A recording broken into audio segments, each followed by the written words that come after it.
ഇന്നപ്പോൾ അതേ കുറച്ച് ഞണ്ട് കിട്ടിയിട്ടുണ്ട് കേട്ടോ. ഇത് ചെറിയ ഞണ്ടാണ്. ഇതിന് വേറെ എന്തെങ്കിലും പേര് പറയുമെന്ന് എനിക്കറിയില്ല.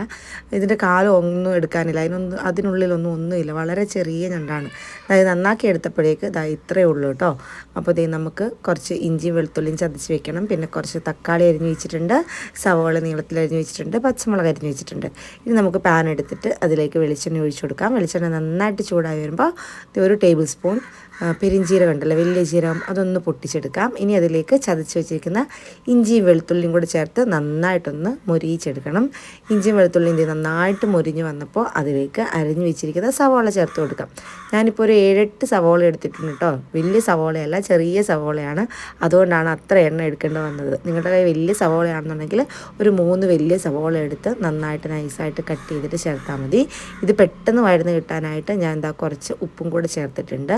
അപ്പോൾ നമുക്ക് സവോള പെട്ടെന്ന് വഴന്ന് കിട്ടും. ഇപ്പോൾ നമ്മുടെ സവോളയൊക്കെ വഴന്ന് ഇതിൻ്റെ കളറൊക്കെ നന്നായിട്ട് ചേഞ്ചായി വന്നിട്ടുണ്ട്. ഇനി നമുക്കിതിലേക്ക് പഴുത്ത വലിയ 2 തക്കാളി നീളത്തിൽ അരിഞ്ഞത് ചേർത്ത് കൊടുത്തിട്ടുണ്ട്.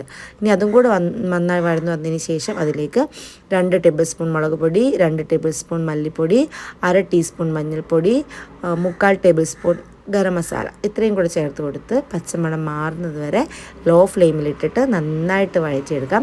നമ്മുടെ തക്കാളിയൊക്കെ വെന്ത് നന്നായിട്ട് ഉടഞ്ഞിട്ടുണ്ട് കേട്ടോ. അങ്ങനെ നന്നായിട്ട് വെന്തുടയണേ.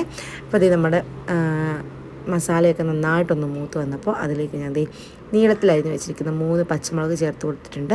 പിന്നെ 2 തണ്ട് കറിവേപ്പിലും കൂടെ ചേർത്ത് കൊടുത്ത് ഒന്ന് വഴറ്റിയെടുക്കുന്നുണ്ട്. അത് അധികം അങ്ങോട്ട് വഴന്ന് ഉടഞ്ഞൊന്നും പോകണ്ട. ജസ്റ്റ് ഒന്ന് അതിൻ്റെ കൂടെ മിക്സ് ചെയ്ത് കഴിയുമ്പോഴേക്ക് നമുക്കിതിലേക്ക് വെള്ളം ഒഴിച്ച് കൊടുക്കാമേ. അപ്പോൾ ഒരു 1/2 കപ്പ് വെള്ളം ഞാൻ ഒഴിച്ച് കൊടുക്കുന്നുണ്ട്. ഇനി നമുക്ക് ഗ്രേവിക്ക് ആവശ്യമായിട്ടുള്ള ഉപ്പ് കൂടി ഇട്ട് കൊടുക്കാം. ഇനി നമുക്ക് നമ്മളുടെ നന്നാക്കി വെച്ചിരിക്കുന്ന ഞണ്ട് ചേർത്ത് കൊടുത്തിട്ട് നന്നായിട്ട് അതിനുള്ളിലൊക്കെ മസാല നന്നായിട്ട് കയറുന്നത് പോലെ മിക്സ് ചെയ്തെടുത്തിട്ട് നമുക്കിനി അടച്ച് വെച്ചിട്ട് വേവിച്ചെടുക്കാം. ഇതൊരു 10-15 മിനിറ്റ് കൊണ്ട് തന്നെ വേഗം തന്നെ ഞണ്ട് വെന്ത് കിട്ടും കേട്ടോ. ഇപ്പം നമ്മുടെ ഞണ്ടൊക്കെ നന്നായിട്ട് വെന്ത് റെഡി ആയിട്ട് വന്നിട്ടുണ്ട്. നല്ല ടേസ്റ്റി ആയിട്ടുള്ളൊരു കറിയാണ് ഇത്. നമുക്ക് ചോറിൻ്റെ കൂടെയോ ചപ്പാത്തിയുടെ കൂടെയൊക്കെ നല്ലൊരു അടിപൊളി കോമ്പിനേഷനാണ് കേട്ടോ. പക്ഷേ ഇത് കഴിച്ച് തീർക്കുക എന്നുള്ളത് ഇച്ചിരി ടാസ്ക് പിടിച്ച പണിയാണെന്നേ ഉള്ളൂ.